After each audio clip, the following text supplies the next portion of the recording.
Okay. Well, welcome, CJ. How are you doing today? Not too bad, thanks.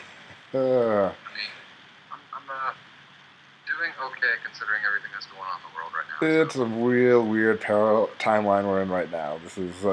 I don't know if anybody thought this was going to be the world we'd have in 2020, but it is here. yes, that is true. We are in it. Uh, that being said, how's been training and living life in the 2020 with COVID and trying to be a bodybuilder?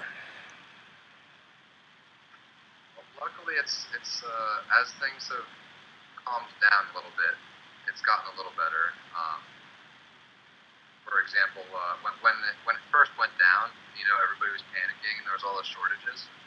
That was when I was cutting for the show, and chicken breasts and rice were a pretty common staple for my diet at that time.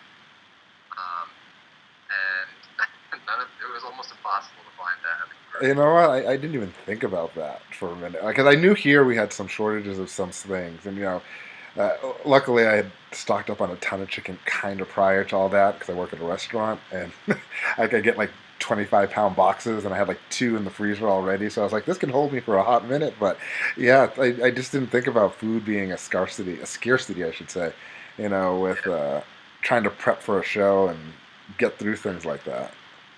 yeah. Because at that point I was at I think what 250 protein, 175 carb, and 50 fat. I think 55 fat. Okay. So I didn't have much leeway in terms of my selection. So I couldn't like shift over to thighs or chicken wings or like Mm-mm. a heftier cut of beef or something like that. Like I still had to have those lean foods, and they weren't available anywhere.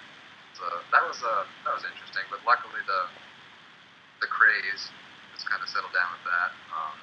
Did you swap out, or did you just go like to other sources, or try to find other places to get Yeah, meat? so Or a little of both. okay, So I tried to swap in as much like lean fish as I could, pretty much, and I would swap in like some salmon to replace like my lean ground beef meal that I had. But salmon is fattier than the leanness of the beef I was doing, so I had like a salmon egg white combo. ooh, So I had to get creative, that's for sure. that sounds like an interesting thing. Now, this is for the ANBF Open Online American Championships we're talking about, or was this originally before that? Yes, this was before that. Okay, Before that show was even a thing. Because originally I started prep in January and was looking at the June July time frame for shows, okay. and not all those all got canceled. So um, yeah, the online show didn't even really manifest me at that point. I was still like guns blazing for what I hoped would be an in-person show. That never happened. Um, but Uh, so yeah, so that was tricky. Something that I wouldn't have thought would be tricky during a prep. Um, and then naturally, the obvious one is the gym's closing down. Um, and I have uh, just a regular bench and the block in my basement. like, is the So I block was the getting, one with like the multiple weights in it type? Okay, yeah, I know what you're talking about. yep. So that got me by for a while, but obviously limited selection. And then luckily my coach came in. He gave me a barbell with some weight plates. So I was able to do like deadlifts and barbell rows, um, stuff like that. But I mean, I couldn't squat. I couldn't barbell bench. I didn't have any machine access and things like that. So I was able to get by, and I'm still actually lifting in the basement with that same setup right now. Have gyms opened up by you yet, or are they still? They're like in between. Some of them are open, some of them aren't. Most of them aren't at full capacity. But Are they doing like like I the think you still have time to wear slot masks. type of thing? You have to sign up for a slot. I've seen so many different areas doing such different ways that I'm never really sure right now what every area is doing or how it's happening. So, Yeah, it seems like I mean each area. So that's tricky because each area has like their own guidelines from the local state government, but then kind of I feel like each gym interprets that a little differently. So it's kind of different all around. But my wife actually has Crohn's, so she's on immunosuppressants. gotcha. So we're kind of staying more quarantined just in general. So Which is fair. You know, yeah, you have to still look out for yourself and your family and those type of needs first. yep. So I'm still quarantined to the basement makeshift gym right now. Um, which that is normally I'm kind of a homebody. So most of the quarantine hasn't really messed with me too much, but I miss it's one thing that really get to. Oh, trust me, I went. It was literally my birthday, March 17th, when Oh, everything shut down. I was looking forward to it. I was excited, and they were like, "Yes, on March 17th, everything will shut down." I was like, "This is the best birthday present ever. Great." that is the worst case scenario. Oh yeah, it was horrible. And then we were shut down for about 3.5 months. We opened up a couple, like almost 3 months ago now. We've been open, but still, it's you know I'm not prepping for anything. So for me, it was just a mental ability to get out and get my release of stress and stuff, back in Right. the gym. But, with you trying to prep for shows in July, and then not, when did the A and BF Opens come online to like motivate you, I guess is the best word to use, to do something or? Yeah. I'm trying to remember. So when did quarantine all go down? Mid March. Yeah. So kind of around mid April, I think, is when it kind of came across my radar. My coach actually, Travis Struble, he told me about it because I mean we were like 4.5, 5, going on 5 months in the prep at that point. Mm-hmm. So and like all my shows were getting canceled, and I was like, dude, what am I doing? Like, what am I doing here? And I was getting discouraged and everything, and we were kind of teetering back and forth on what to do. And he heard about this virtual show, and we were like, all right, uh, let's gun for this. We'll go as hard as we can. These next 4 weeks, we'll do this show at least, and then see where the status is of other competitions that could potentially happen in person. Mm-hmm. So it was about mid-April, I think, mid to end of April that I heard about it. So then I had a good 5, 6 weeks to Get ready for it then. yeah. So you had that 5 weeks to get ready for the show. Now, did you like?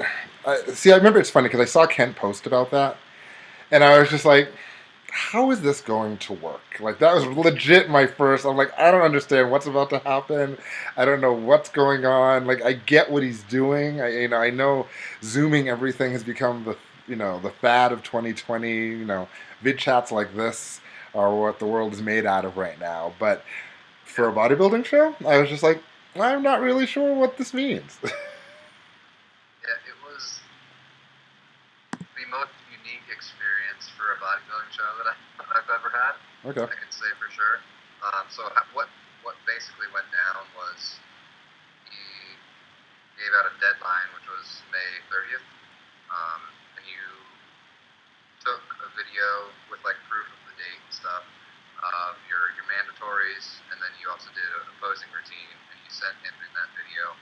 Um, and then they got in like I don't even know. I think it was like 20 some, 20 or 30 some judges, and they divvied those judges up between all the different competitors and classes to judge all the video submissions. Um, and that's pretty much how they did it. It wasn't live or anything like that. Okay. It was pretty much whenever you were ready to submit your videos, you could. Because So you there could were have people waited to the last minute on the last day if you really wanted to, type of thing. yeah, which is Gotcha. pretty much what I did because May 30th was before I wanted to compete anyway, so I wasn't really ready.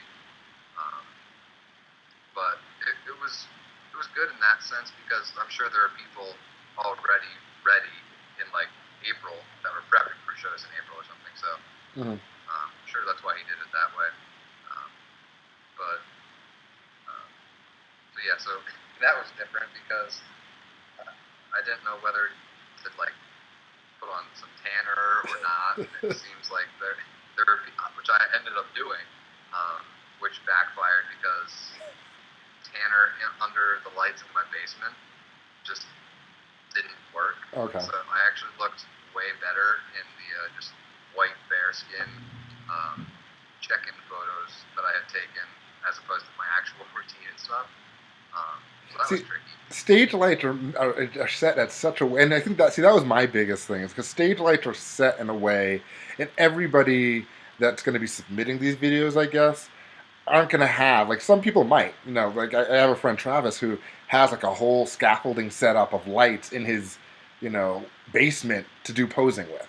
So for Yeah. him, I can see that might help him versus you because I remember I saw a couple of pictures. You just kind of had like lights pointed at you type of thing. Like, and I was asking, I was like, was it like just because you wanted more light, or was it like a thought process? Like again, I feel like that's something they should have at least assisted with to get everybody on the same Yeah. playing field type of thing, or Yeah, because I really wish I would have just because I saw there were some competitors who um, didn't put on tanner at all. So I just wish I would have just did not go tanner, and just posed like that because I actually hid my definition. But I feel like they just did the best they could. It was just such an unprecedented situation, and I was just at least grateful to have some sort of outlet to actually showcase what what all you've the been work working that I on. put in up to that point. Yeah. So, Would you do another online competition if there was if that was what the new mandatory or new way of doing things was? I think I would, like if I was already like planning on like prepping again, but whereas there were some benefits to it, like you can just do it at your house, it didn't feel as motivating, like they're just when you go to a show, you're kind of like just like pumped up and ready, like Yeah. there's an energy. It's kind of like lifting in your basement versus lifting in the gym. There's just something missing that Yeah. you just can't really match at home. There's like an energy there that just wasn't the same. I Um, get that. so Like I feel like I also the probably live judging helps. Like that just in itself, you get more feedback even when with people in your class. Like you don't really even when you were submitting these, you didn't know who was going to be in your class lineup, versus like, when you get on stage, you can eye up guys from side to side and kind of right. see what you're looking for and how things are going to play out versus just you're like one in another. Like, do you end up knowing how many were in it at the end of like how many were in each class or no? Nah, that wasn't ever really released, so not that I saw at least. Okay. But, How did you end up placing? I actually got first. Oh, there you go. Now, what class was Uh, it? Was it like a heavyweight? Like, did they go by a weight thing to weigh in, or was it a height thing? Or there wasn't actually any of that. It was just amateur open, and then amateur junior, and then pro open. If I okay, remember correctly, it was pretty limited. okay. But so it worked out. I mean,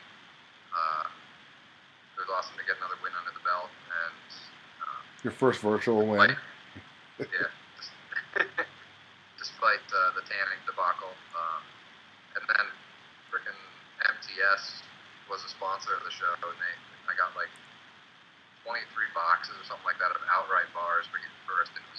They're amazing. So Nice. that was really That's Mark Lobner's.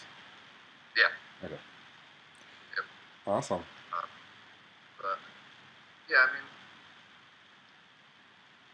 I would like, if possible, for in-person shows to be a thing again. I mean, the NPC has started. It's I've seen mixed like what's happening at certain shows. I've seen some shows where guys wear masks. I've seen some show guys where don't wear masks. I also feel like Yeah, it just depends more on the state that they're doing it in, what, that's true. where, and what. Like I know I had a friend Russ who did an OCB show in New York, and everybody had to wear a mask during their Okay. routines and everything. You know. Yeah, it seems like that definitely is a factor. Like if you look at IFBB level, like the New York pros moving to Florida now after the Tampa pro was in Florida, obviously. But so it seems like they're a little more allowable for contests and stuff. So it does seem state situation dependent. And I feel like Florida is not one of the states that they should, but at the same time, I don't live there anymore, so it's one of those. It's Florida. That's all I can usually say. Yeah. It's I don't know. It's one of those things where I see it happening. It's slowly coming back. We had the junior. NPC had the junior USA's. I think it was last weekend. North Americans coming up. I think the bigger shows that will happen. I think that will start to tell what happens at shows. What if we're going to see more mass. I also don't know. That's kind of one of those things of who is competing. That's kind of one of those things of I've seen looked at some. Like, I feel like some of the turnout is lower right Yeah. now in some areas. But I still see For sure. maybe the North Americans might have a big turnout. Maybe a lot of guys who've been just hiding away and they'll just pop up and do it, or not. I think that's Yeah. just kind of the weird factoring of what's happening right now is not knowing what's going to show up or if people are even trying to get ready for shows or don't even want to deal with it type of thing. Yeah. It's I mean, all the limited gym equipment, the limited food, and just the tricky situation was that with all that was so minimal in comparison to the mental struggle of just the unknown surrounding the competition. Like that's what got me the most during that prep was like I didn't know if I was prepping for anything. So You're right. Like I think that's like I think is it's such a mental block of trying to figure out what is happening, especially once you were already in a prep. And yeah, then it's like you can I give you credit that you stayed with it for almost like another 2 months ish, without really having a direct like, especially as things are getting canceled around you. A lot of people would be like, you know what, I'm done. Like I'm not going to keep doing this right now. It's not necessary. But yeah, you buckled it down and got through it, and you know, yeah. And I did see that. I saw a lot of my friends who compete. They're just like, nope, I'm start bulking. But I figured like I was already this many months into it. I just wanted to try and finish strong, see if something would hold out. Just I was in my routine, but like as you know, like prep is already it's more of a mental game in general. So yeah. with COVID, that was just like escalated times 10. And I know that everybody else who prepped through that probably felt the same thing. What did you do for cardio? Do you have a cardio equipment at the house too, or did you just like go on long walks, or are you running more? Or So we actually bought a spin bike like a week ago. So before that, I would literally do sprints at a park that's near my house, okay. which got very difficult as it got hotter. But Yeah, that is not. The one joy of cardio inside is air conditioning, so you don't have to. I'm not a runner. I've never claimed to be a runner. I don't like running. No point in running. I can incline walk and do what I need to. Stair mash while walk and give me some resistance all day long. But running to me, I'm just like I have knees and I wish to keep them. yeah, yep, yep. I pretty much. So when I do sprints, my knees are fine. But like when I started getting, like I would do one long run a week because most of my cardio was hit. But I would do like one 30 to 45 minute cardio session a week. So then that would just be a longer run. And once I got to like 4 or 5 miles, my knees just started to go. It was frustrating. I mean, But if you're not doing a tunnel leg, maybe it helped a little bit, but at the same time, I just don't see it as a something I could have handled very long. Like I'm so glad I did not have any shows planned or want to do any shows right now. But yeah, it's not the most ideal time to compete, that's for sure. that is fair. So other than prepping for your show, now after the fact, are you just gone into a bulk mode and trying to grow again, or are you just kind of just taking it easy and letting yourself just kind of be for a minute? So I gave myself like 3 or 4 weeks of kind of just like a reverse slash kind of letting it be combination. And then I kind of dialed it back in. Right now I'm in kind of like a little bit of a maintenance, um, like a slight caloric surplus before I get into really heavy bulk. Huh? Um, so, because I mean, next goal is because I want to get a pro card, so got to pack on more muscle, and COVID can't really interfere with that as much. So Not as much. Again, I think for me it was just getting back into a good gym. Because again, like you said, Yeah. I didn't even get a chance to get equipment and home equipment and stuff like that, and you know, I just basically just kind of walked for 3 months. I was like, okay, gonna go outside and walk. That's what I can do. I have Yeah. apartment stairs, and I was just like, I'm gonna go up the stairs, and then I'm gonna go down the stairs, and then go back up the stairs again. I'm like, this is just so boring and so. I don't know how much music I could listen to, and it still wouldn't help that get any better. Uh, That's so type true. of type of Yeah. thing. But do you see yourself getting back into the gym anytime, That's or my even if they open up, are you gonna just because of your family life, you're gonna be a little more hesitant type of thing? So we're definitely a little more hesitant because of the immunosuppressants she's on, but um, the tricky thing, so it was getting a little better here, but now, so I live in State College, Pennsylvania, so where Penn State University is. Okay. All the So students have all of the, returned. yeah, all of the students just came back, and cases are now like just chugging up. So Yeah, we'll probably I'm in Fort Collins, and we have CSU here, so we've actually done really good. They're not really bad, but still, I live near a student community, and I can tell you, social distancing is words that they just look at you funny because they don't even know what any of those words mean. yeah. The first week the students were all back. There was like a video of hundreds of students outside the freshman dorms, like dancing and partying and stuff. It was Yeah. not good. So we'll probably be hunkered down here for a while longer, Okay. and I'll try and just make do with what I got in the basement. Um, that's why I'm kind of delaying a little bit of going into a full bulk, so I don't just gain fat and not as much muscle as I could.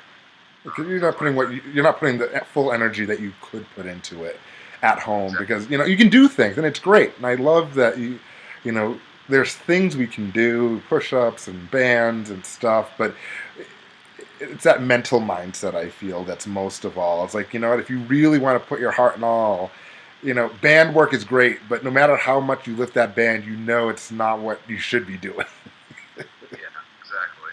And so like I said, thanks to my coach, I have a barbell. So I've been doing like deadlifts, but there's only so many deadlifts you can do in a workout, and then the rest of it's like dumbbell stuff. And for legs, it's kind of hard to really tax your legs with just some dumbbells.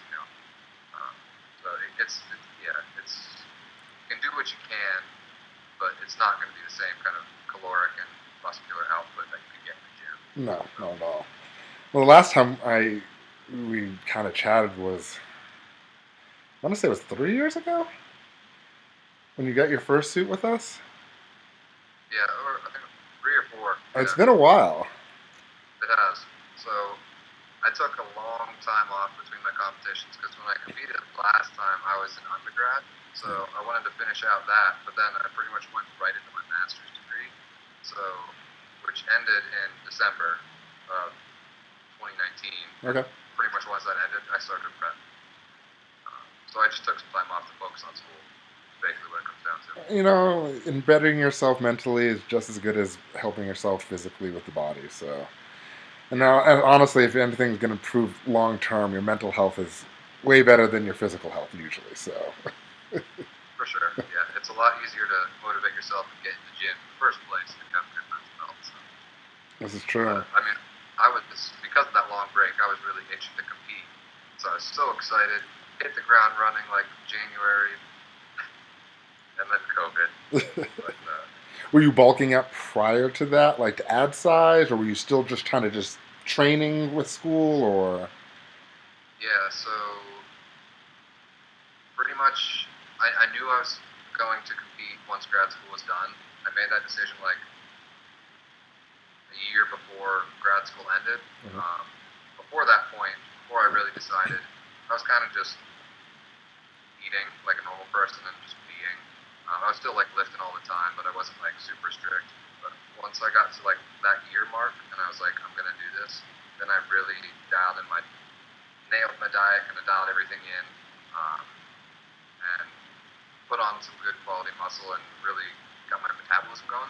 So when we started prep, weight just like dropped off. It was great. Um, But so probably about like a year out, I really started to Focus bring it all down. in, Nice. full hard, get ready. That's what a lot of people I think don't get is,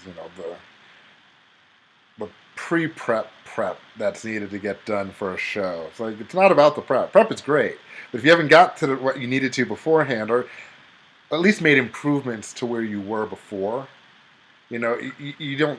It doesn't really matter. Like you could sit there and if you didn't make any improvement. I've seen so many that look exactly the same show after show, and I'm like, what are you doing? Like, Exactly, and that's like because that's also what people don't understand is I mean you don't grow when you're cutting for a show. no. You grow when you're bulking up. So that's also kind of why like I see people even at like my level who do a lot of shows, and like you said, they never change. So even now, I think I'm going to take like probably a year or so, or I prep again, just so I can actually try and put on good quality tissue, so I can see those changes. Well, now that you learned your body. Now, when we first was that your first, we dealt with you for one of your first shows, correct? Or had you done a show before? Yep. No. You. First show. Yep. First show. Nice. And like I think that's it. It's like now it's like taking this time to really 2 years of really focusing on trying to add size and muscle will be different than while you were just wanting to do a show. You did some work and you did some things. Now you're a little bit more strict, a little more in line of what you want to get to, and now you can see where you can go from here. Exactly. Yeah. Like I've learned so much through each prep. I learned so much, and now like what I'm doing right now, what I'm eating right now is just it's more than I've ever consistently eaten. It's much more clean. It's much more bodybuilding type diet. Sleep's on point and everything. So I'm just like so much more focused and serious that I'm very excited to see what I can do in a true off season with everything at hand right now. So Nice. Now, since we helped you with your first show, you got your first pair of trunks through Muscle Potential. yeah. Had you ever tried on trunks prior to that? Did Travis give you a pair to try on, or was these really your first ones that you got? I tried on just a random one that he had, and we kind of before I actually talked to him about the trunks, I was kind of looking around at different sites, just to get an idea of them, and he was like, "Nope, don't worry about that. Use these guys," and then got a hold of you. Nice. What did you think of them when you got them? They were awesome. Like I have a couple pairs, and they're all Muscle Potential, and so I mean when you're going into a prep or when you're stepping on stage, there's so many things going on in your mind. There's so many different variables. Like some people do peaks, like if your tan's right and everything. The last thing you want to be thinking about is like, how do my trunks look? How are they going to fit? Are they comfortable? And that's why I love the Muscle Potential trunks because I don't even really like register that they're there. They're just you guys customize them so well and so right that it just fits comfortably. I think that's one of the things. Like I remember when I first started the company, good Lord, almost 9 years ago. Feels like yesterday at times. Still, I can't believe it's been so long.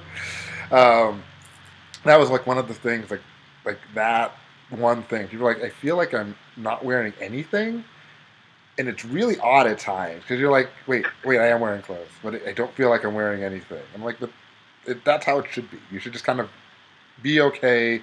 Know they're on. They fit you to a T, and you're good. You shouldn't have to feel like. I watch some guys like readjust or, they have baggy suits, and I'm like, you really can't do that. Especially if you have a good physique. Yeah. You don't want to look like you got a little accident from behind, like a diaper. Yeah. Loaded or something. I mean, it's not hard with us to get measurements. I mean, I tell people all the time, once you get your order in, we'll talk with you. We'll review with you. We'll double check your measurements. I think you found was I doing? I don't even know if I had the web chat back then. I don't even know what I was using. I had some type of web chat. Yeah, that was fun. That's what's so cool to see is, I mean, because I haven't been bodybuilding necessarily that long. Like I'm 25 now, but so I've never really been a part of a company growth. But when we first talked, I think it was like Facebook Messenger that we just chatted through, and now there's like a whole website, like a slew of different things. You guys have virtual chats and everything. It's so cool to see. And, that's the one thing we've aimed at is growing with what's around and going to, and especially once, but once COVID hit, it was kind of, oh, my year could be screwed. Like, what can I use this? But I was like, you know what? This is a good time to just sit back and go back behind the scenes of what the company has, because I try to keep up with it, but it was one of those I still kind of want to give more, find more, and do more with it. And I found a whole back end system that gave vid chats and consolidated all our web chats into one place and did all these things. And I'm just like, that's awesome. This is great. These are the things I need. And the newest one is starting the Muscle Potential Champions. I was like, oh, it's like we really wanted to, you know, in bodybuilding, I think especially, it's about word of mouth. The athletes. I could say to some 200,000 people, tell them about it, but I'm just one person. You own the company. You're not going to say, oh, I suck. Like, that's not what, it's not what you want to hear. But it's usually from when other people use the products and other people see, things happen, especially nowadays with social media. It's like that's much more powerful of a statement than anything I could possibly say to one person. And adding that, we're just adding that whole brand ambassador thing in now, just to boost and let other people talk about it. And again, if you're a competitor, you can get free suits. Like if that's something you need, it's a simple, it's not that more hard than talking about what you do anyways, or reaching out to people that because I always say, most people, if you're a bodybuilder, other bodybuilders. You've been to a show and you talk to some of the other guys at the show, type of thing. Yep. So, and that's why we're happy to, start adding the champions list and get guys like you on board that like the product and they can talk to others about the product and let them know especially guys getting into the sport. It's, getting that $30 off the rack works, but does it really work for your physique? Yeah, especially you started this company and you yourself are a bodybuilder, so you know what it's like to have craft these drugs. So you're gonna make a good product because you've been on the other side. You don't want to be screwed over. So it's really reassuring for that as well. To have that first-hand experience of what you want, so then you can make your product exactly what you would.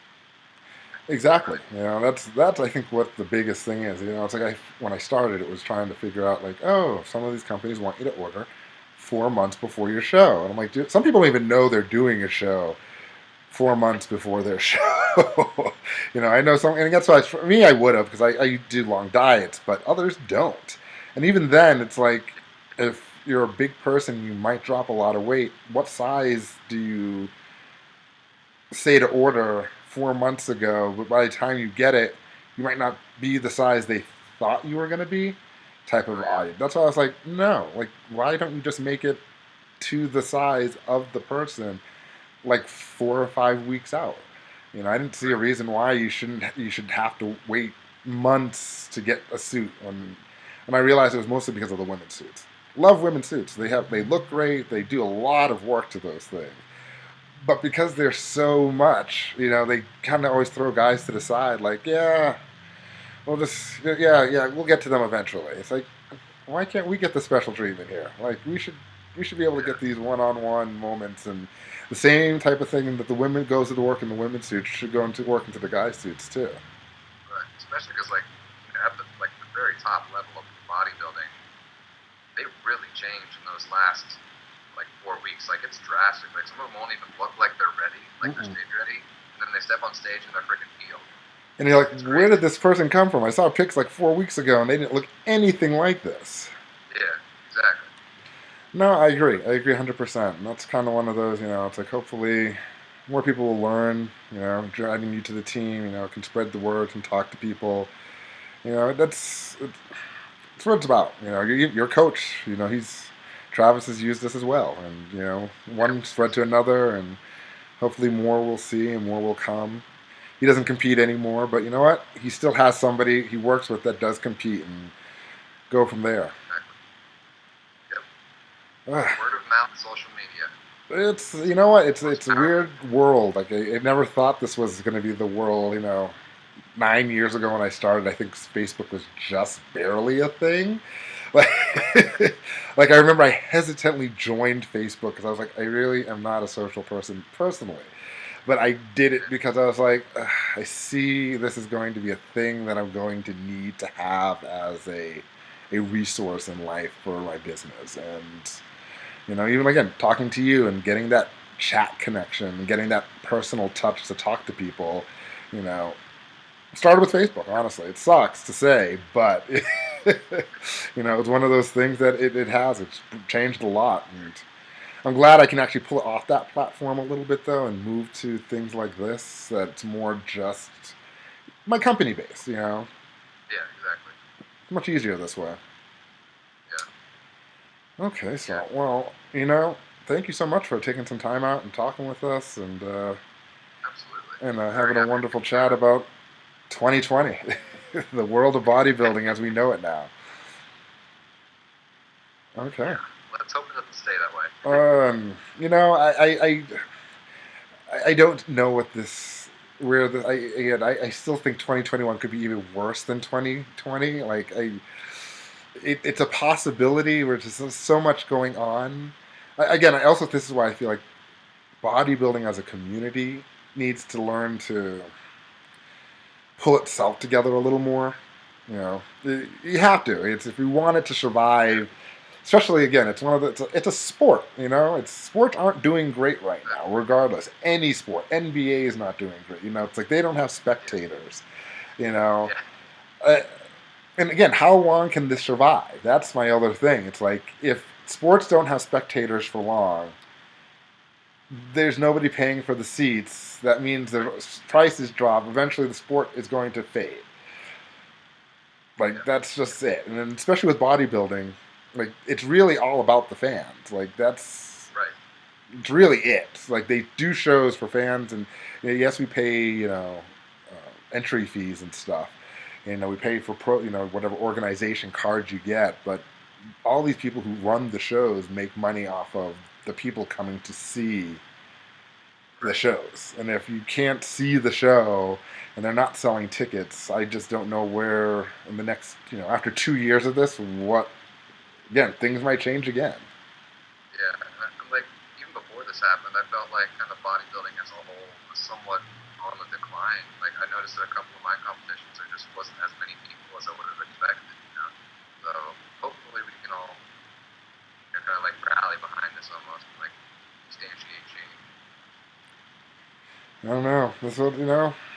Hopefully this I will be even the. think like for the Olympia, they're like potentially planning like pay per view or something like that, which And like you know seems what? If crazy. that works, honestly, to some degree, I think some of those could work just for the sheer fact of what the ticket prices are normally versus what the ticket price may be in a pay-per-view setting.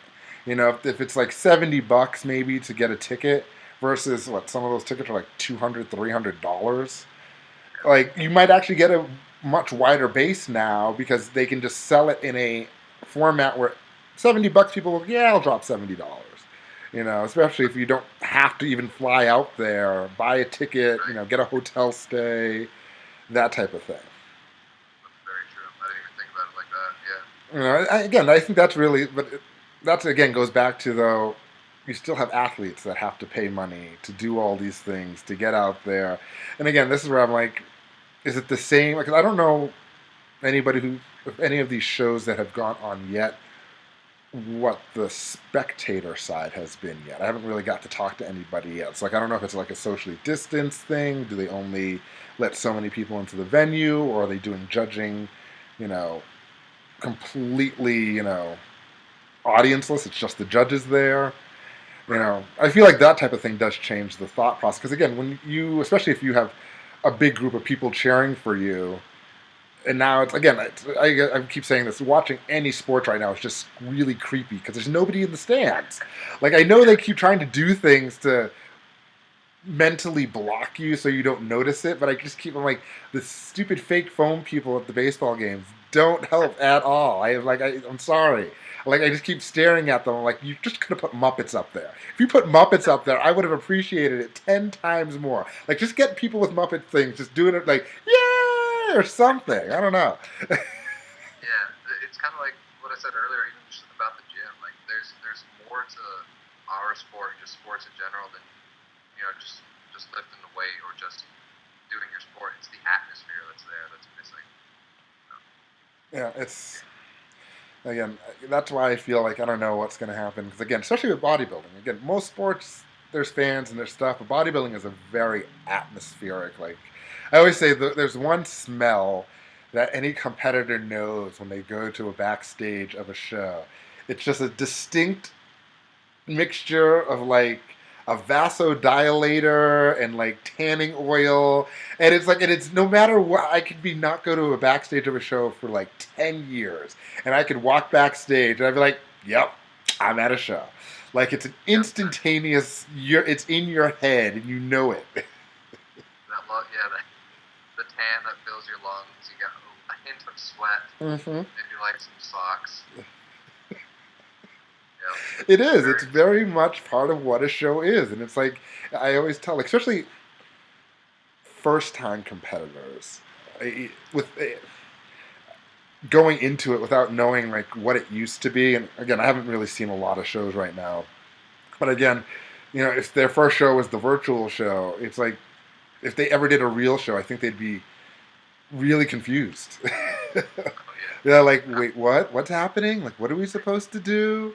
Because again, if you're not comparing yourself with somebody, like I feel like you lost that connection of, there's no standing next to somebody. There's no that one person facing the wrong way, even though they say turn right, and like there's little things that everybody knows these things. It's going to happen at every show that you've yeah, been to. Somebody does it. It's just part of going to a bodybuilding show. yeah, for sure. But, well, CJ, thanks so much for talking with us, and hopefully we'll Absolutely. start seeing some more of your posts and getting more word of your growth, and see what happens over the next 2 years with you. Yeah, absolutely. Happy to come back on anytime. Very happy to be a part of the team, man. Thank you so much. You have a Yeah, wonderful rest of your night. thanks, man. You as well. Have a good one.